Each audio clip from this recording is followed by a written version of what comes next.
नमस्कार। लोकतंत्र की परीक्षा ऐसा होता नहीं है, क्योंकि लोकतंत्र तो अपने आप में किसी देश के लोकतांत्रिक मूल्यों की परीक्षा लेता है।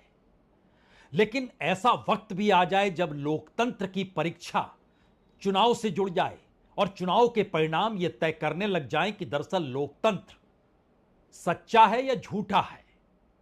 उस लोकतंत्र को संभाले हुए संस्थान सच्चे हैं या झूठे हैं, और उस संसदीय लोकतंत्र का राग जो पूरी दुनिया में डंका बजाता है वह भी सही है या गलत है। यह परिस्थिति शायद आजादी के बाद पहली बार किसी दूसरे राज्य में नहीं बल्कि बिहार में आ चुकी है। बिहार में चुनाव होंगे और उस चुनाव के भीतर जब लोग वोट डालेंगे तो जरा कल्पना कीजिए, अभी से यह कयास लगाए जाने लगे हैं कि वोट चोरी होती है। अभी से यह कयास लगने लगे हैं। चुनाव आयोग सत्ता के साथ खड़ा है। अभी से हर कोई सोचने लगा है जिसकी सत्ता है वह चुनाव हार सकता नहीं है। पूरा एडमिनिस्ट्रेशन, पूरा सिस्टम, पूरा मैकेनिज्म उसी के लिए काम करता है। और शायद इसीलिए बीते दिनों लगभग 16-17 दिनों तक जो बिहार के हर जिले में जगह जगह पर विरोध प्रदर्शन वोट चोरी के नारों के साथ चलता चला गया, उसने शायद जमीन पर एक मैसेज खड़ा कर दिया कि अगर बिहार के चुनाव बीजेपी जीत जाती है तो वह वोट चोरी से जीतेगी, और अगर हार जाती है तो एक झटके में न सिर्फ बिहार के भीतर बल्कि उसका असर दिल्ली तक पड़ेगा। तो फिर दिल्ली बेचैन है, दिल्ली की धड़कनें बढ़ी हुई है। दिल्ली में ही 2 दिन पहले यानी 3 तारीख को कोर कमेटी की बैठक भी हुई, जिसकी अगुवाई देश के गृह मंत्री अमित शाह कर रहे थे। धड़कनें इसलिए बढ़ी हुई है क्योंकि संयोग से बिहार वो पहला चुनाव है जो इस देश में चुनाव आयोग को कटघरे में खड़े किए जाने के बाद इस सवाल को उठा रहा है कि इलेक्शन कमीशन इस देश में वोटर लिस्ट ही सत्ता के लिए तैयार करता है। तो अब जरा परिस्थिति को समझने की कोशिश की जाए। यह सवाल बंगाल में भी है, यह सवाल उत्तर प्रदेश में भी है। परीक्षा पहली उत्तर प्रदेश और बंगाल में नहीं, बिहार में होनी है। यानी बिहार के चुनाव परिणामों के साथ बंगाल और उत्तर प्रदेश की राजनीतिक दलों का भविष्य जो क्षेत्रीय पार्टियों के तौर पर है वह भी जुड़ चुका है क्या? और इन सबसे हटकर सबसे बड़ा सवाल तो यह है, अगर बिहार के चुनाव के परिणाम विपक्ष के अनुकूल नहीं होते हैं तो क्या यह मुनादी पूरे देश में इसके बाद कर दी जाएगी कि अब किसी राज्य में कोई चुनाव विपक्ष जीत नहीं सकता है? क्योंकि बिहार में चुनाव अगर बीजेपी हारे, यानी जनता दल यूनाइटेड और बीजेपी की जोड़ी, सीधे कहें तो एनडीए, अगर चुनाव हारती है तो उसका असर जेडीयू या दूसरे छोटे राजनीतिक दलों से कहीं ज्यादा बीजेपी पर पड़ेगा।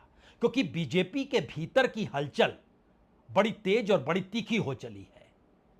उस हलचल का मतलब यह है कि जो भी कद्दावर नेता कल तक थे, जो भी इस दौर में अपनी चुनावी जीत को अपने कार्यों से जोड़ते हैं, जो भी सच संघ परिवार की विचारधारा का है, जो भी ट्रेनिंग बीजेपी के कार्यकर्ता के तौर पर किसी के नेता बनने और आगे बढ़ने की रही है, इस दौर में कुछ भी मायने रखता ही नहीं है।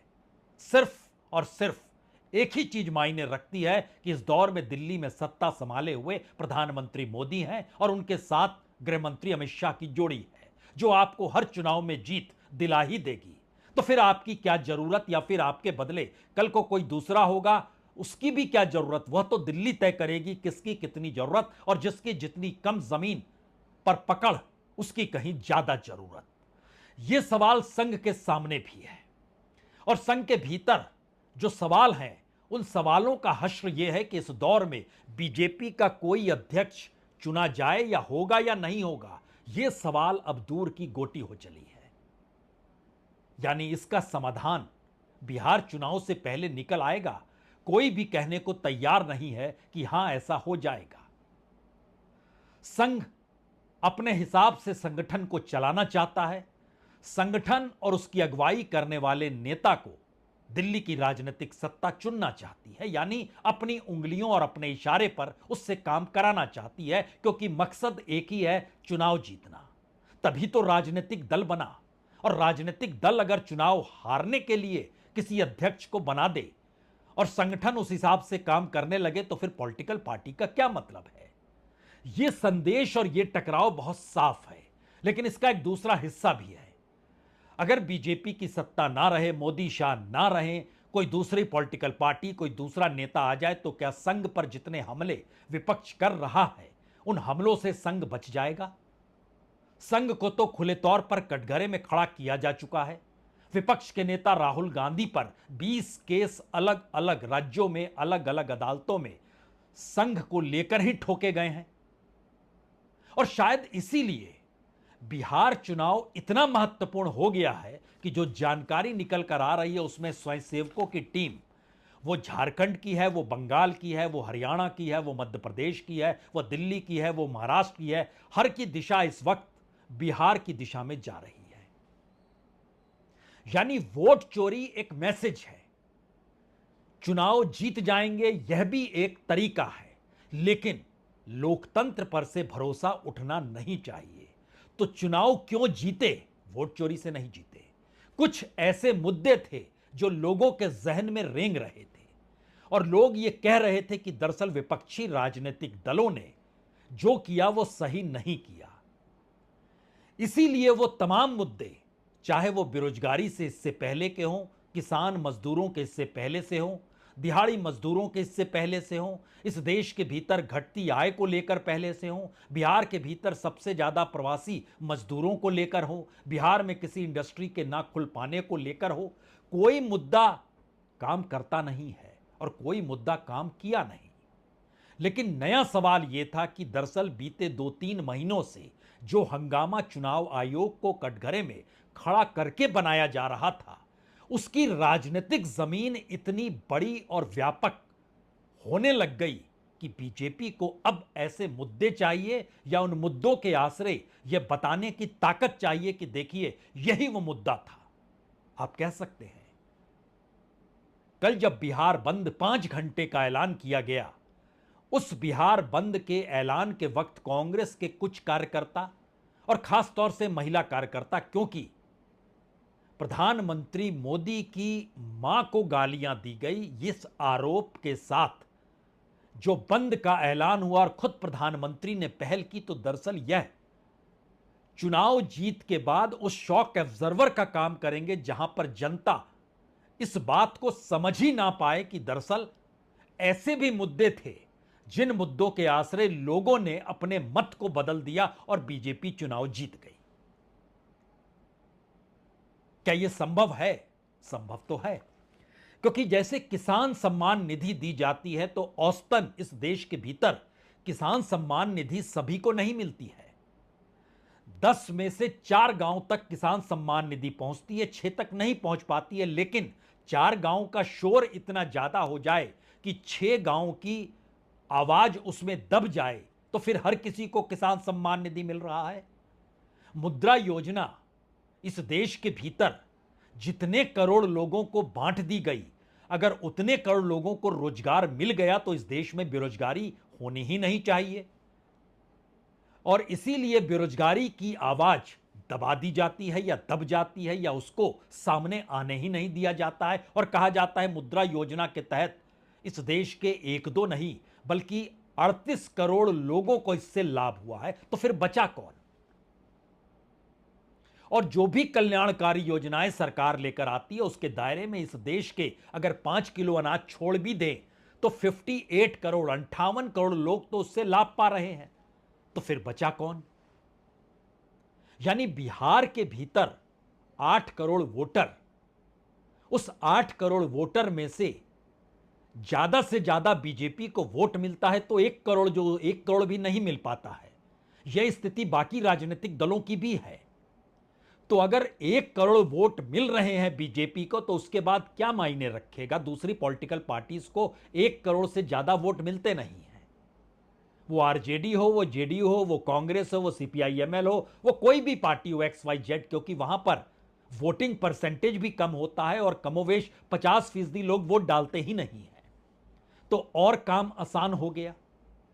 यानी एक ऐसी परिस्थिति में चुनाव आकर ठहर सा गया जिसमें पहली बार बीजेपी सत्ता गंवाना नहीं चाहती है, चुनाव जीतने के बाद इस एहसास को बढ़ाना नहीं चाहती है कि यह वोट चोरी का चुनाव था, और इस परिस्थिति में विपक्ष विरोध प्रदर्शन करते हुए लोगों के बीच घूमते हुए और जिन मुद्दों और जिस भीड़ के आसरे लगातार संदेश देता चला जा रहा था, हमें लगता है उसकी दो तस्वीरें बहुत साफ तौर पर नजर आती है। एक तस्वीर आप देखिएगा जिस समय राहुल गांधी और तेजस्वी यादव वोट चोरी को लेकर बिहार की गलियों में घूम रहे थे, और दूसरी तस्वीर उसके साथ लगी हुई है कल जब बिहार बंद का ऐलान बीजेपी ने या एनडीए ने 5 घंटे के लिए किया, तो सड़क पर कितने कार्यकर्ताओं की मौजूदगी जिसमें जनता नहीं थी, और जनता से बदतमीजी भी की जा रही थी। कई जगहों पर आवाजाही रोकी जा रही थी, चाहे अस्पताल जाने वाला मरीज हो या दफ्तर जाने वाला व्यक्ति ही क्यों ना हो।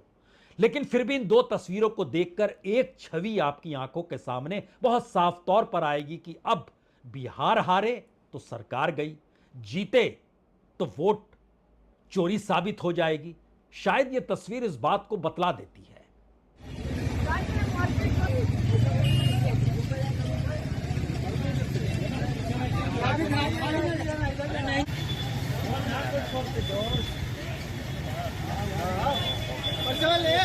पूरा बिहार बंद रहेगा, बहनों के अपमान में पूरा बिहार बंद रहेगा, बहनों के अपमान में पूरा बिहार बंद रहेगा। 2 मिनट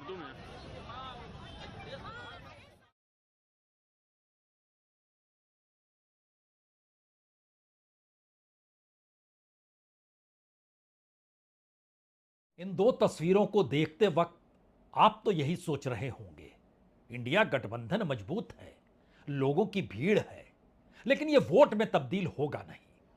और दूसरी तरफ आप यह भी सोच रहे होंगे कि एनडीए गठबंधन बंद तो कर रहा है प्रधानमंत्री की मां के नाम पर, लेकिन उन सब के बावजूद भी लोग नहीं जुट रहे हैं, लेकिन फिर भी वोट मिल जाएंगे, क्योंकि एक मैकेनिज्म काम करता है, और उस मैकेनिज्म में चुनाव कैसे जीता जाए यह बीजेपी ही जानती है।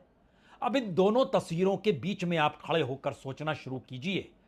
दरअसल बीजेपी के पास एक और हथियार है, वो आरएसएस का है। आरएसएस और बीजेपी में टकराव हो सकते हैं, प्रधानमंत्री मोदी और सरसंघचालक मोहन भागवत के बीच वैचारिक टकराव हो सकते हैं, कौन अध्यक्ष होगा इसको लेकर टकराव हो सकते हैं, लेकिन क्या दोनों चाहेंगे कि बिहार की सत्ता हाथ से खिसक जाए? शायद नहीं चाहेंगे। इसीलिए संघ बड़े व्यापक तरीके से अपने स्वयंसेवकों की तैनाती बिहार में गांव-गांव में भेजकर कर रहा है, और वो सिर्फ बिहार में काम करने वाले स्वयंसेवक नहीं, बल्कि जिक्र हमने किया महाराष्ट्र, दिल्ली, मध्य प्रदेश, हरियाणा, बंगाल, झारखंड, तमाम जगहों से पहुंच रहे हैं। ये दरअसल बिहार के भीतर गांव-गांव जाकर जानते हैं कि कुछ वोटर कंफ्यूज हो गए हैं, कुछ वोटर रूठ गए हैं।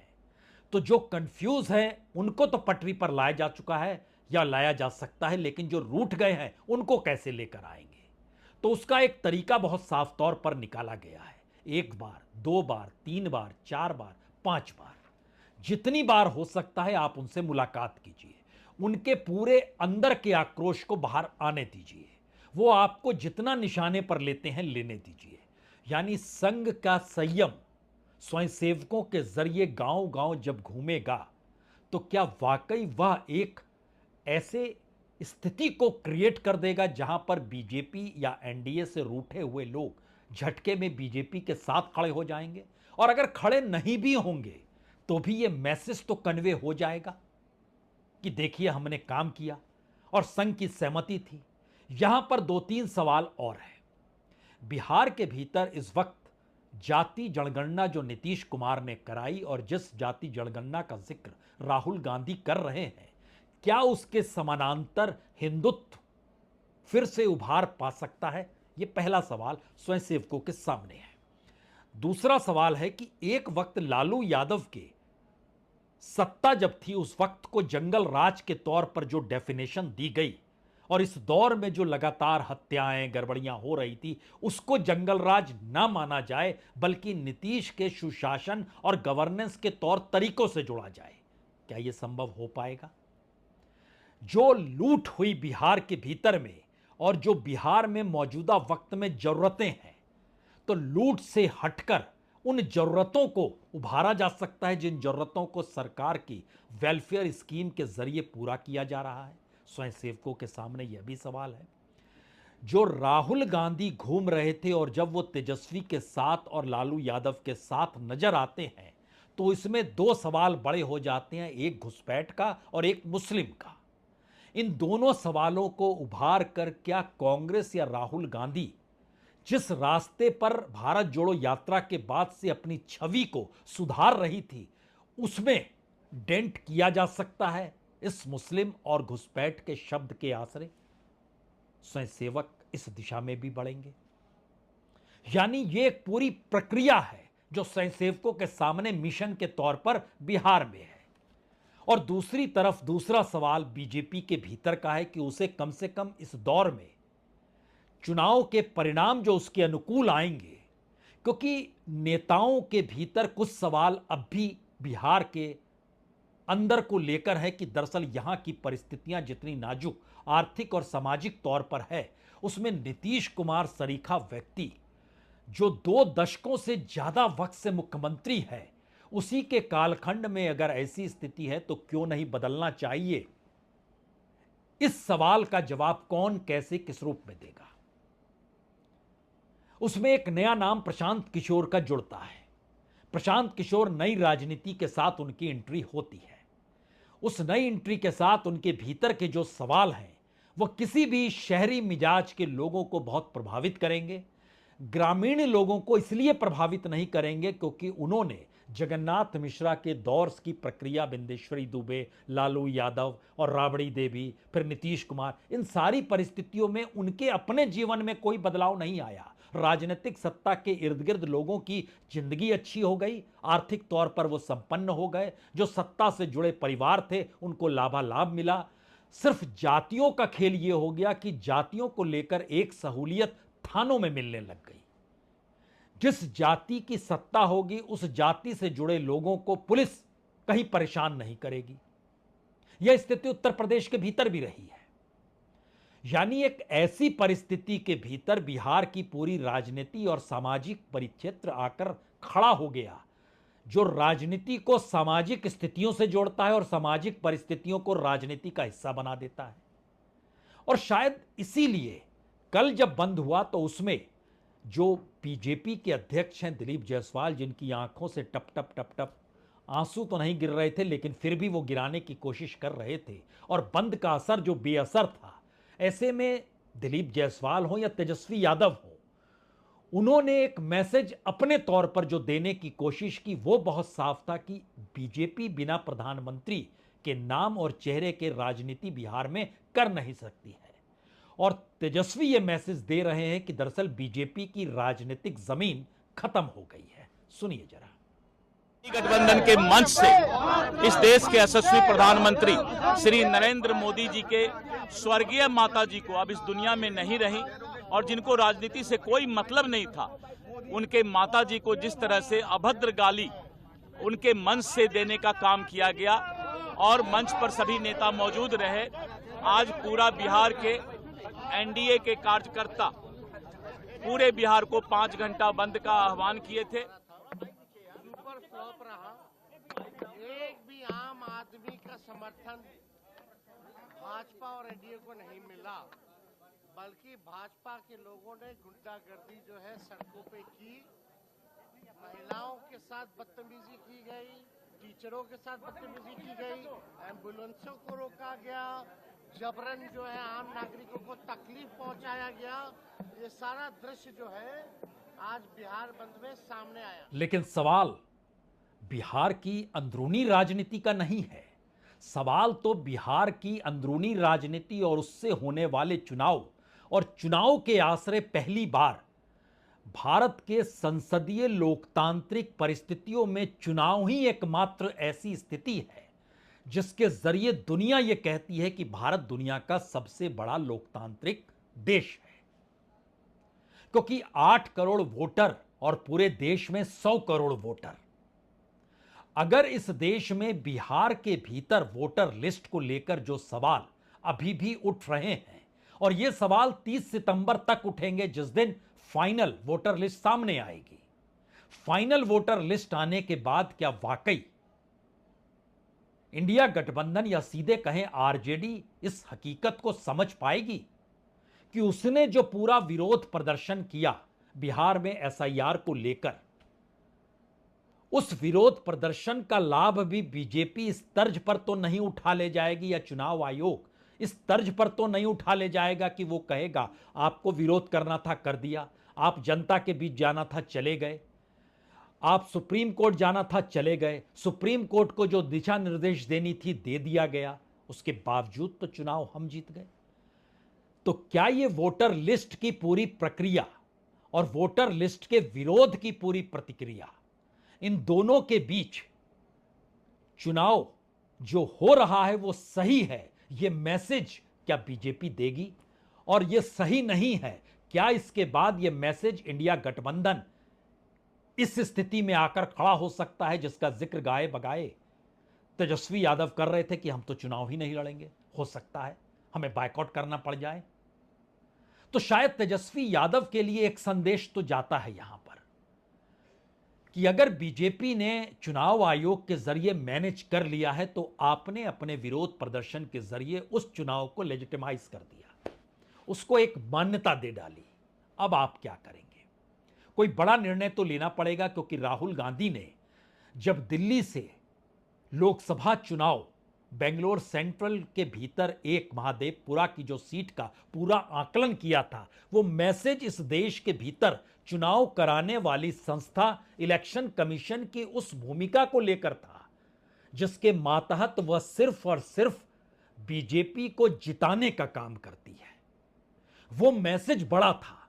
अब मैसेज बिहार में शिफ्ट हो गया और बिहार के चुनाव उस लोकतंत्र का परीक्षण केंद्र बन गए, यानी एक प्रयोगशाला के तौर पर बिहार का चुनाव अपने आप में इस देश के लिए महत्वपूर्ण हो गया। और यहां यह समझना भी होगा, सरकार के पास सारे इंस्टीट्यूशंस हैं, सरकार के पास समूचा मीडिया है, सरकार के पास इस डेमोक्रेसी के तीनों स्तंभ हैं। वो अपने हिसाब से अगर बिहार के चुनाव को जीत रही है और ना जीत पाने की स्थिति वो बर्दाश्त अब नहीं कर सकती है, क्योंकि दिल्ली की सत्ता डगमगाएगी, बीजेपी के भीतर बगावत का जो उफान है वो और तेज होगा, संघ के भीतर के जो सवाल हैं वो और तीखे होंगे, और एक झटके में मौजूदा वक्त में बीजेपी नहीं बल्कि मोदी शाह की जो ताकत पूरी बीजेपी को चला रही है और संघ को भी ऑक्सीजन दे रही है, उनके हाथ से एक झटके में वो सत्ता की ताकत निकल जाएगी और वो उसको अपने हाथ से निकलने देना नहीं चाहते हैं। यही तो वो परिस्थिति है जिस दायरे में ये चुनाव हो रहे हैं, और उस चुनाव के जरिए जिस राजनीतिक मैसेज को अब नवंबर के महीने में देश के सामने आना है, उससे इस देश के लोकतांत्रिक परिस्थितियों को तय होना है। क्योंकि अगर वोट चोरी के माध्यम से ही चुनाव जीता गया तो फिर बंगाल क्या और उत्तर प्रदेश क्या, हर राज्य आपके हाथ में है, जिसे चाहेंगे जीतेंगे, जिसे चाहेंगे लोकतंत्र सही है ये कहने के लिए हार जाएंगे, एक पूरा मैनेज खेल चलेगा। और दूसरी तरफ ये परिस्थिति भी आ गई, अगर आप हारते हैं तो एक झटके में दिल्ली की पूरी राजनीति गड्डमगड्ड हो जाएगी और आपके खिलाफ जो परिस्थितियां पनप रही है उसमें अगला सवाल इस रूप में उभर कर सामने आ जाएगा कि गड़बड़ियां कर रहे थे अब शायद ठीक हो जाए। यानी बिहार चुनाव की प्रयोगशाला में दो टेस्ट ट्यूब हैं, एक टेस्ट ट्यूब में भारत का लोकतंत्र है, दूसरे टेस्ट ट्यूब में मोदी और शाह की सत्ता है। इन दोनों टेस्ट ट्यूब के भीतर जो भी केमिकल है, ये दोनों जब तक मिलकर काम कर रहे हैं तब तक चुनाव परिणाम आपके सामने है। वो चुनाव परिणाम मुद्दों के आसरे उभरता है, ये टेस्ट ट्यूब के भीतर के केमिकल आपको बताने का प्रयास करेंगे। और इससे हटकर जो प्रयोगशाला, जो जनता की प्रयोगशाला के भीतर चीजें तय होती हैं, क्या वो इतनी व्यापक हो सकती है कि एक झटके में बिहार के 8 करोड़ वोटरों में से 2 करोड़ वोटर एक झटके में विपक्ष के साथ जाकर खड़े हो जाएं और बीजेपी डगमगा जाए? क्या यह संभव है? यानी एक जन बदलाव की परिस्थिति कैसे उभर कर आती है, यह बिहार में संभव है या नहीं है? खास तौर से उस राजनीतिक सत्ता को लेकर जो इससे पहले, नीतीश कुमार से पहले जिसकी सत्ता रही है, अब अगली पीढ़ी सामने आकर खड़ी है।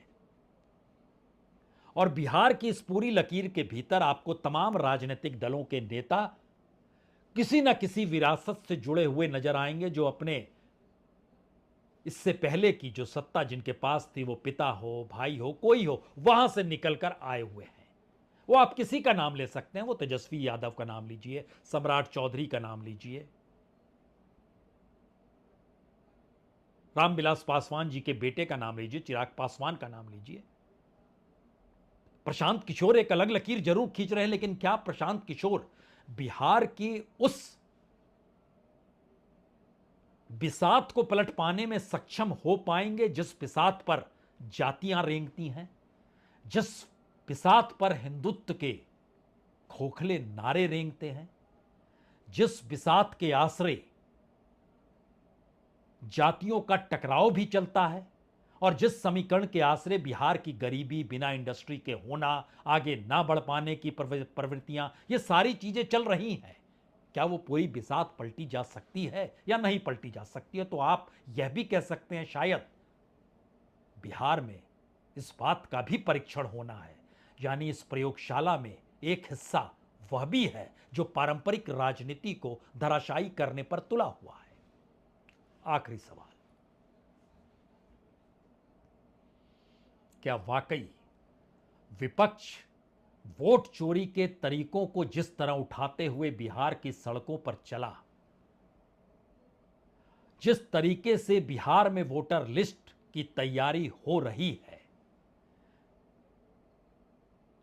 और अब अगले महीने नोटिफिकेशन भी आ जाएगा, तो क्या मैसेज बहुत साफ है कि चुनाव कौन जीत रहा है? लड़ाई सिर्फ इस बात को लेकर है कि वह जीता हुआ चुनाव जनता को हराकर जीता जा रहा है, या वो जीता हुआ चुनाव वाकई मुद्दों के आश्रय टिका हुआ है? लड़ाई सिर्फ इस बात को लेकर है। बहुत बहुत शुक्रिया, बहुत बहुत शुक्रिया।